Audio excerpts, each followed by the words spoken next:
Hello good morning dear friends. स्वागत है आपका learn and share with Sharma channel पर। आज हम सीखेंगे एक्टिव से पैसिव बनाने की ये चौथे पार्ट में प्रेजेंट परफेक्ट टेंस। सबसे पहले हमें इसके नियमों को देखना है।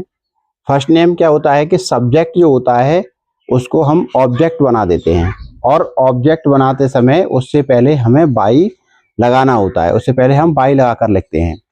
सेकंड नियम आपको याद रखना है कि जो ऑब्जेक्ट था हमारा क्वेश्चन में, जैसे इसमें मैथ है ऑब्जेक्ट, तो इसे हम सब्जेक्ट बनाएंगे और इसे फिर हम मैथ को सब्जेक्ट के स्थान पर लिख देंगे। थर्ड नियम होता है कि हमें वर्ब कौन कौन सी यूज करनी है, जो हेल्पिंग वर्ब है हमारी कौन कौन सी यूज होनी है। अगर सब्जेक्ट यहाँ पर जो सब्जेक्ट आएगा वो एक वचन है तो आपको हैज बीन का प्रयोग करना है। अगर यहाँ बहुवचन आ रहा है तो आपको हैव बीन का प्रयोग करना है। फोर्थ नियम है कि वर्ब की जो फॉर्म होती है वो थर्ड फॉर्म का ही यूज करना है, जो पहले से ऑलरेडी थर्ड ही दी होगी। इसमें परफेक्ट टेंस में थर्ड वर्ब यूज की जाती है, तो वर्ब आपको चेंज नहीं करनी है इसमें। तो आइए कुछ एग्जाम्पलों के थ्रू हम देखते हैं। सबसे पहले पहला एग्जाम्पल है कि राम हैज प्लेड मैच। तो मैच ऑब्जेक्ट है, यहाँ पर मैच को हम सबसे पहले क्या करेंगे कि सब्जेक्ट बना देंगे। ये मैच है MATCH। सबसे पहले हमें मैच को लिखना है, इसके बाद सहायक क्रिया हेल्पिंग वर्ब लगानी है और हेल्पिंग वर्ब मैच। मैच जो है एक वचन होता है इसलिए क्या लगाएंगे, हैज बीन का प्रयोग करेंगे। इसके बाद में जो हमारी वर्ब है उसमें हमें कोई भी चेंजिंग नहीं करनी होती है। परफेक्ट वाक्य में, परफेक्ट वाले में हमें कोई भी वर्ब को चेंज नहीं करना होता है, सेम जो की तो लिखनी होती है, क्योंकि थर्ड फॉर्म पहले से ही ऑलरेडी हमें दी होती है। इसके बाद जो सब्जेक्ट है राम, इसे बाई लगा के लिखेंगे, बाई राम। जैसा कि नियम में बताया गया है कि सब्जेक्ट को ऑब्जेक्ट के स्थान पे लिखना है, उससे पहले हमें बाई का यूज करना है। सेकंड एग्जांपल है कि I have not played football. तो यहाँ पर नेगेटिव दिया है। सबसे पहले फुटबॉल को लिखेंगे सब्जेक्ट के स्थान पर।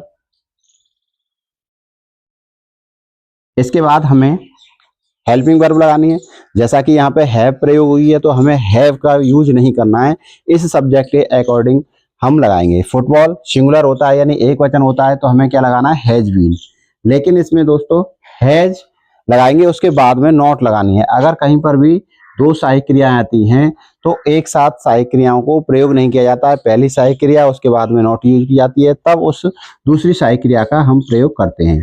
यानी बीन हमें नॉट के बाद लगानी है। अगर कोई भी सेंटेंस नेगेटिव है तो आप नॉट लगाएं पहले, फिर उसके बाद बीन लगाएं। वर्ब में हमें कोई भी चेंज नहीं करना है। प्लेड सब्जेक्ट हमारा आई है तो इसे ऑब्जेक्ट के स्थान पे लिखना है बाई लगा के। जैसा कि मैं पहले बता चुका हूं आपको कि आई का ऑब्जेक्ट मी होता है। अगर आपने पहली वीडियो नहीं देखी है तो पहले उन्हें देखें, शेयर करें, लाइक करें, सब्सक्राइब करें चैनल को। अब देखिए नेक्स्ट देखते हैं कि हैज, यानी जो सेंटेंस हैज या हैव से शुरू होते हैं उन्हें ट्रांसलेट कैसे करना है। अगर इंटरोगेटिव है यानी यस या नो टाइप है तो सबसे पहले आपको हैज या हैव का ही प्रयोग करना है। लेकिन यहाँ फूड है, फूड सिंगुलर है तो आप हैज ही लगाएंगे। अगर यहाँ प्लूरल होता तो हम हैव लगाते। अब जो ऑब्जेक्ट है उसे सब्जेक्ट बना देंगे, यानी फूड लिखेंगे और फूड के बाद में हमें क्या लिखना है, बीन। अगर यहाँ पर नॉट आती है तो आप फूड के बाद नॉट लिखेंगे, बीन से पहले नॉट का प्रयोग किया जाता है। वर्ब की थर्ड फॉर्म पहले से ही दी होती है हमें, तो इसमें कोई भी चेंजिंग नहीं करना है। कुक्ड, अब जो हमारा सब्जेक्ट था उसे ऑब्जेक्ट के स्थान पे लिखेंगे, बाई राधा। नेक्स्ट सेंटेंस है हमारा, why has Mohan taught English. तो अगर क्वेश्चन वर्ड आ रहा है किसी सेंटेंस में तो सबसे पहले हमें क्वेश्चन वर्ड को ही यूज करना है। उसके बाद में हमें जो हैज या हैव में से लगाएंगे, तो इंग्लिश सिंगुलर है इसलिए हमें क्या लगाना है, हैज। इंग्लिश, इंग्लिश के बाद में आपको क्या यूज करनी है, बीन।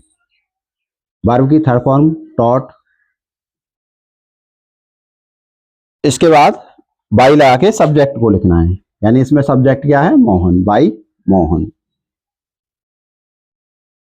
नेक्स्ट एग्जाम्पल देखते हैं कि I have read this book. अब देखिए यहाँ पर दो शब्द दिए हैं लेकिन दोनों ही ऑब्जेक्ट हैं, एक ही ऑब्जेक्ट है। जैसे दिस बुक, तो पूरे को आपको एक साथ लिखना है, यानी दिस बुक को सबसे पहले यूज करना है। ऐसा नहीं है कि आप दिस को यूज कर दें बुक को छोड़ दें, या बुक को यूज कर दें दिस को छोड़ दें, तो सेंटेंस गलत हो जाएगा। अब एक वचन है तो हैज बीन का प्रयोग करेंगे यहाँ। इसके बाद वर्ब की थर्ड फॉर्म, रीड की तीनों फॉर्म रीड ही रहती हैं, केवल प्रोनाउंसिएशन में थोड़ा सा डिफरेंस होता है। बाई मी, आई का ऑब्जेक्ट मी हो जाएगा। अब लास्ट एग्जाम्पल आपका हु का है। ये सेंटेंस सबसे ज्यादा महत्वपूर्ण होता है क्योंकि सबसे ज्यादा जो है हु वाला सेंटेंस ही पूछा जाता है कि इसे हम कैसे ट्रांसलेट करें। तो कुछ बच्चे क्या करते हैं, हु को ज्यों की त्यों छोड़ देते हैं, लेकिन आपको हु को ज्यों की त्यों नहीं छोड़ना है, हु को चेंज करना है। हु का जो ऑब्जेक्ट बनाना है वो क्या बनाना है आपको, बाई हुम। क्या यूज करते हैं, हु की जगह पर बाई हुम का प्रयोग करते हैं। तो बाई हुम। इसके बाद हेल्पिंग वर्ब यूज करनी है हमें। देखो हु के बाद दोस्तों यहाँ हैज है, who has washed her clothes. तो यहाँ पर जैसे परफेक्ट का वाक्य है, तो हमारा जो ऑब्जेक्ट है वो क्या है, हर क्लोथ्स। देखो मैंने पिछली वीडियो में बताया था आपको कि हर को चेंज नहीं करना है। क्यों नहीं चेंज करना है, क्योंकि यहाँ पर एडजेक्टिव के रूप में इसका प्रयोग किया गया है। हर क्लोथ्स, तो हर क्लोथ्स को जो की त्यों रखना है। हर क्लोथ्स यानी क्लोथ्स जो है प्लूरल है, यानी बहुवचन है, तो हमें बहुवचन के साथ में क्या यूज करना है, हैव बीन। लेकिन दोनों सहायक क्रियाओं को एक साथ नहीं लगाते हैं। सबसे पहले क्या लगाएंगे हम, हैव, और हैव के बाद क्या लगाएंगे, हर क्लोथ्स। फिर इसके बाद बीन का प्रयोग करेंगे और बाई नहीं, पहले वर्ब वॉश्ड। अब देखिए यहाँ पर हमारा सेंटेंस कंप्लीट हो गया क्योंकि और कुछ बचा ही नहीं, पूरा सेंटेंस ट्रांसलेट हो गया है। तो इस तरीके से हु वाले सेंटेंसों को जब भी आप ट्रांसलेट करें तो आपको देखना है कि एक्टिव से पैसिव जब बनाएंगे हम, तो हम क्या बनाएंगे कि बाई हुम का प्रयोग करेंगे। वीडियो समझ में आई हो तो शेयर करें, लाइक करें, सब्सक्राइब करें चैनल को, बेल आइकन दबाना ना भूलें। मिलते हैं नेक्स्ट वीडियो में। पास्ट इंडेफिनिट के पैसे बनाना सिखाऊंगा मैं आपको। नेक्स्ट वीडियो के लिए लाइक और सब्सक्राइब करना ना भूलें। Thank you.